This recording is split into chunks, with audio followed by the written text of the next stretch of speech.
Are you achieving the goals that you've set for yourself in life? Today we're talking about what is and how to create a life design declaration on this episode of Coffee with Tea.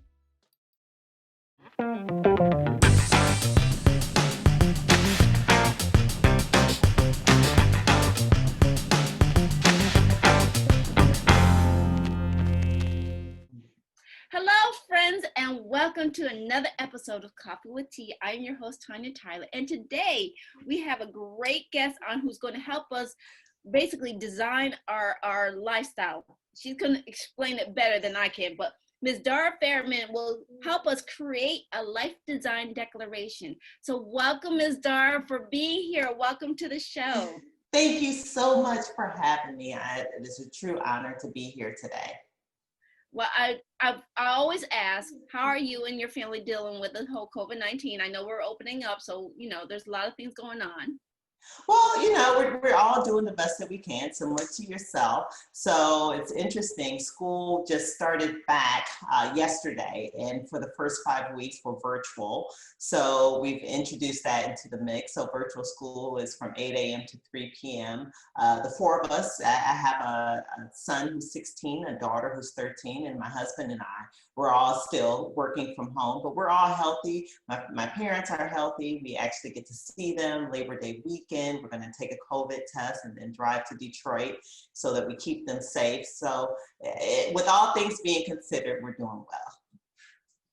That's great. And like I said, it's a pleasure to talk to you. And I love the colors. I just have to say, you're so private and bright. I love it. I love it, especially in this morning. Well, I'm sipping on my tea. So anyway, I have to put that out there sometimes because my brother watches and he says, Tanya, you never have your coffee. So I was like, this is for you, bro. This is for you. You have it. You have it. You have it.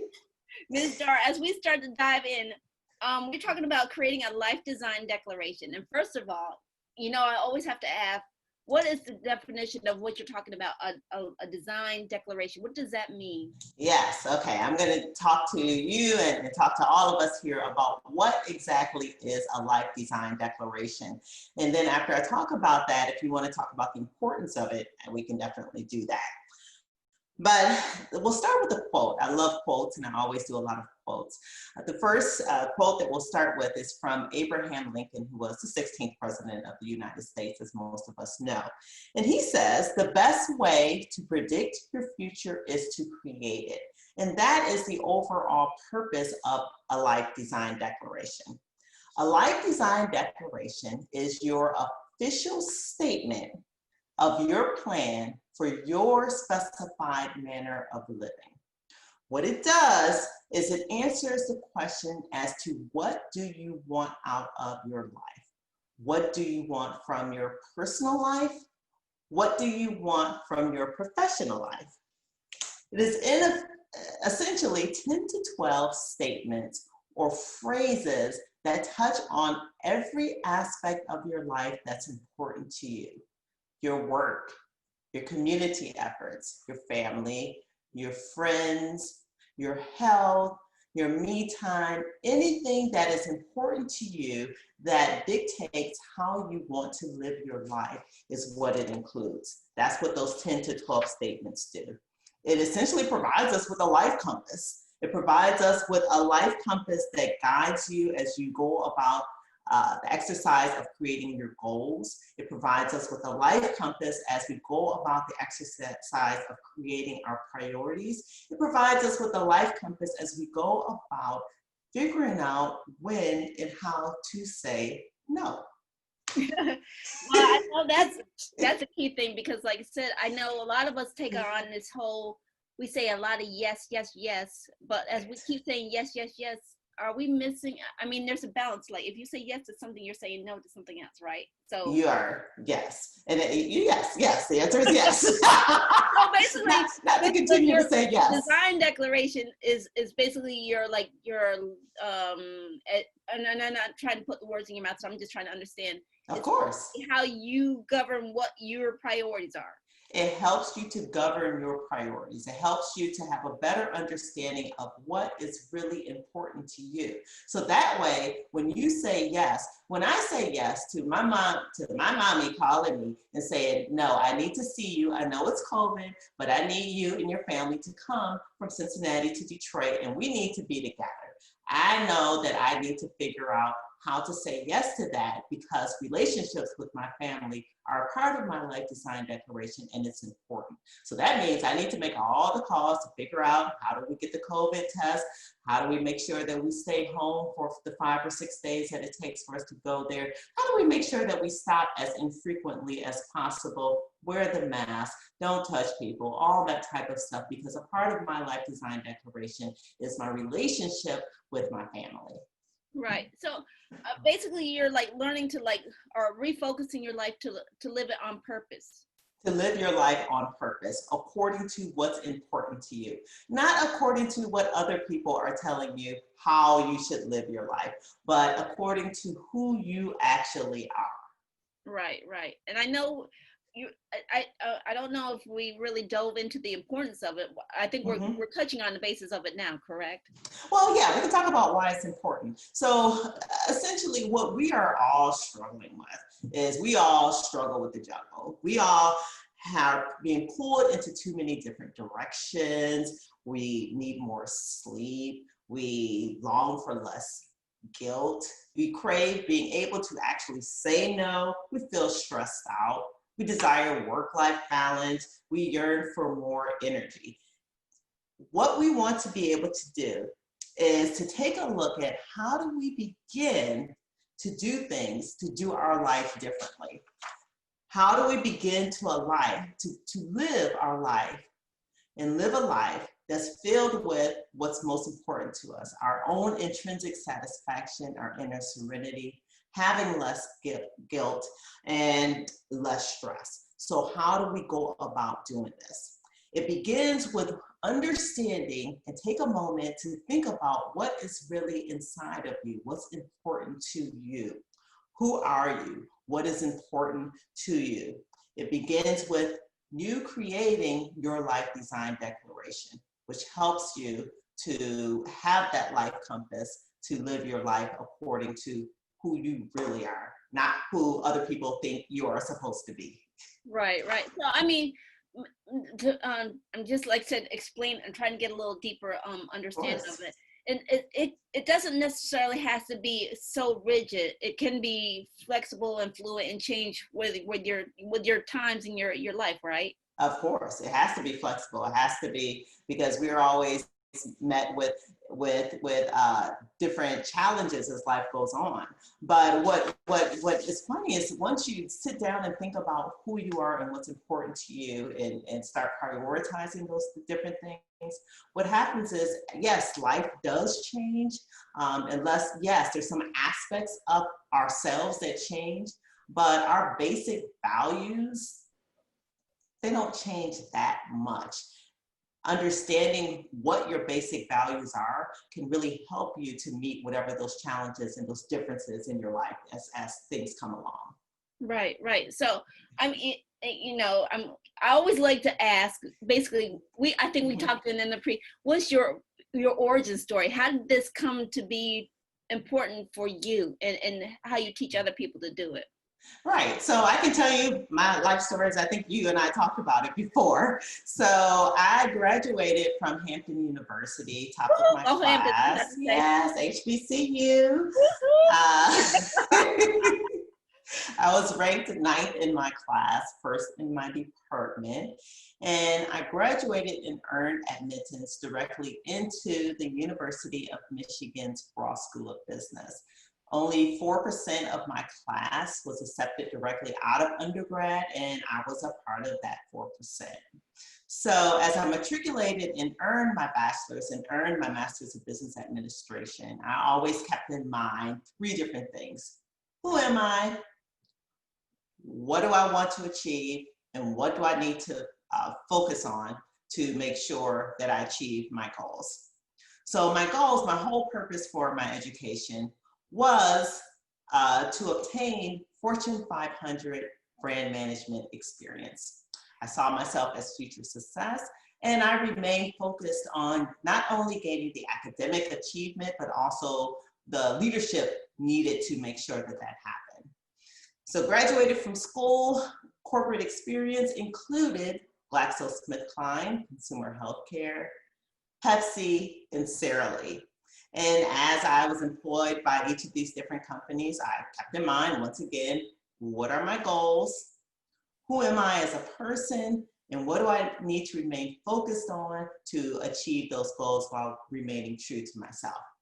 I saw myself, my goal was to be a well-respected and well-rounded marketing leader. I saw myself as a successful marketing leader.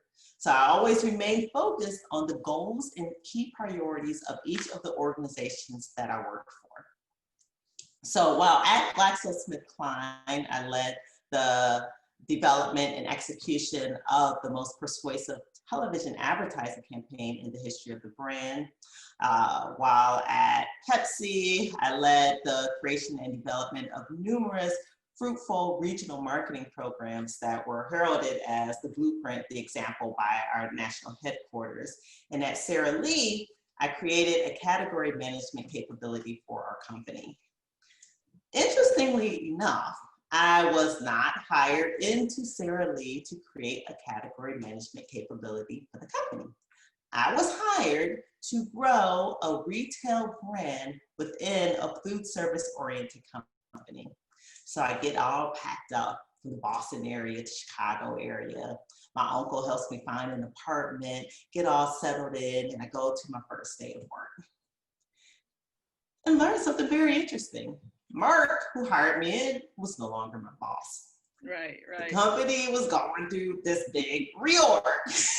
And it was a very interesting time. So my new boss comes on board, Sylvia, about 4 to 6 weeks later. And I sit down and I meet with her. And I do the same thing that I've done with any other boss. And that was to take her through what I was focusing on, what my goals and priorities were, and ask her the question I always ask: how does this fit into what you're doing? And Sylvia said, it doesn't. So I'm like, I knew I had a problem because Daddy told me from the time that he dropped me off at Hampton University that any job you have, no matter what it is, you have the exact same real job. We all have one job. And the job is to make your boss look good at all times. And so I'm like, wow, well, how am I going to make Sylvia look good if what I'm doing doesn't even matter to her? Right. So she and I, we sit down and we meet. A couple of months go by. We continue to have our weekly meetings. And I keep asking her that same question. She's like, keeps giving me the same answer. It has nothing to do with her priorities. So I finally worked up the nerve to ask a follow-up question. What does this mean for me? And she said, oh, Dara, I see how you operate. I see the way you do things. We are creating a category management capability for the company. It's really new to the industry. You're the perfect one to lead it. So I go down and I meet with Bert, who was the VP of Human Resources, and he closes the door because, there's some future details we need to work out. And so Bert's like, I've been watching you this whole time. I've never seen someone self-guide their career the way you did, because we were going through a reorg. And so I'm thinking to myself, wow, I can't believe that this is surprising, because all I'm doing is doing what Daddy said to do. Right. So I'm like, well, obviously everyone didn't talk to Daddy. So time marches on, and I meet my husband, Ruben. We'll move here, take a whole bunch of years off work, to hang out, spend time with Maxwell, who's now 16, and Haviland, who's now 13.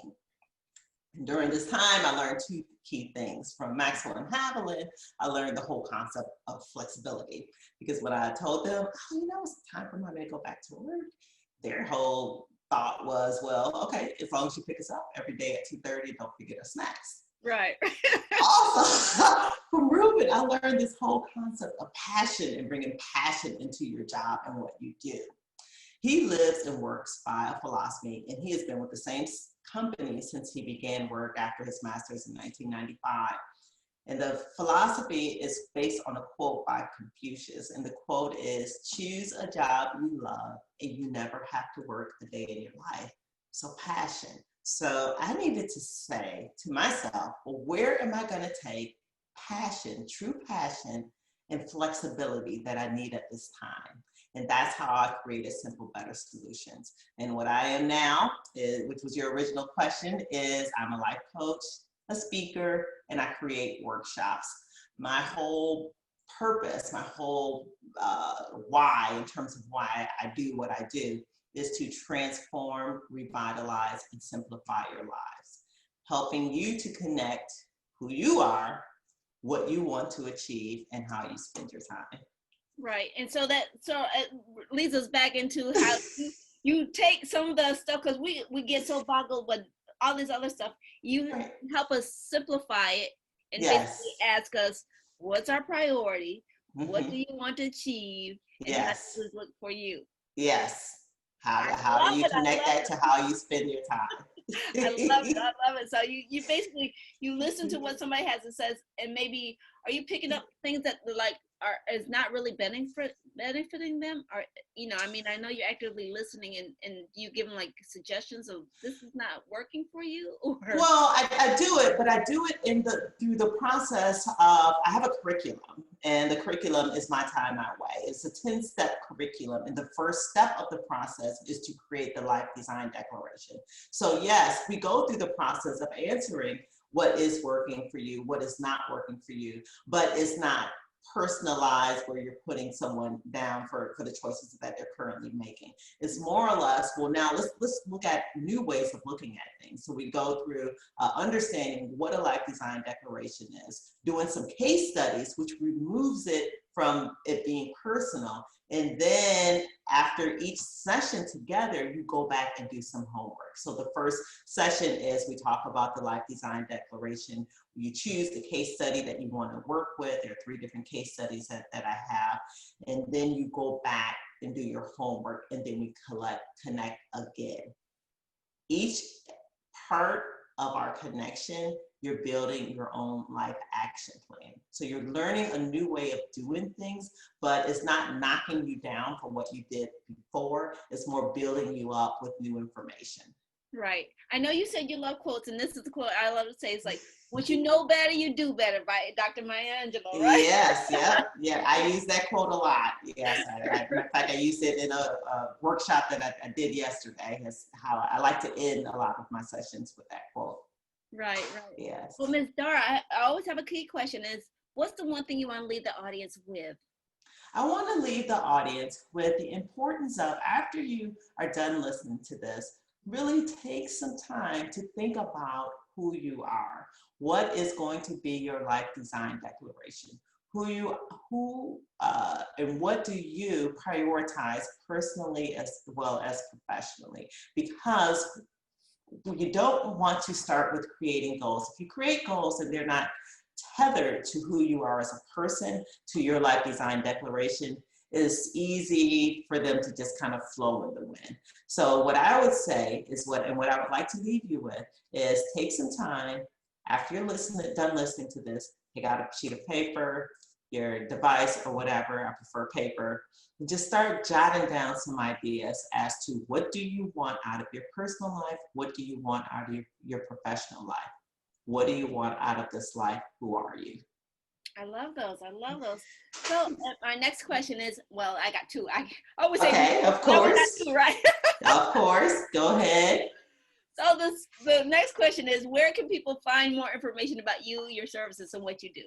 Of course. So you can go to my website. My website is simplebettersolutions.com. You can send me an email at simplebettersolutions@gmail.com. You can find me on Google at Simple Better Solutions. You can find me on Facebook at Simple Better Solutions. And you can find me on Instagram as well as on Twitter at Simple Better SOL. Okay. All right. Now my last question. Of course. My last question is, would you be willing to come back and maybe dive into this conversation a little bit more, once we get some feedback and maybe some questions from the audience of like maybe some concepts that they'd like to know more about? Would you be willing to come back in? Of course I would. I would be honored to come back. It would be my true honor, Tonia. I definitely appreciate you having me on today. And the fact that you would ask me to come back means a lot. And of course, the answer is yes. Well, thank you. Thank you. I also want to remind everybody, feedback is always welcome. Emails if you have any guest and show ideas. Links to all the information that Dara mentioned and all her links to where you can find her on the social media will be posted in the comments. And if you're getting some nuggets, because Dara dropped a lot of them, picking them up, hey, make sure you give us a thumbs up. That's how we know you enjoyed it. And if you're, and give us a comment, please give us a comment. And please, as Dara is sharing the insight and I get more people on there, your support would be really appreciated if you hit that like button down there, that subscribe button. And remember, take things in stride, go with the flow, and create your own path. And we'll see you back here on another episode of Coffee with Tea. All right, so for right now, have a great afternoon, and we'll talk to you later. Share with us, what was one of your takeaways from today's show? Post your answers in the comments.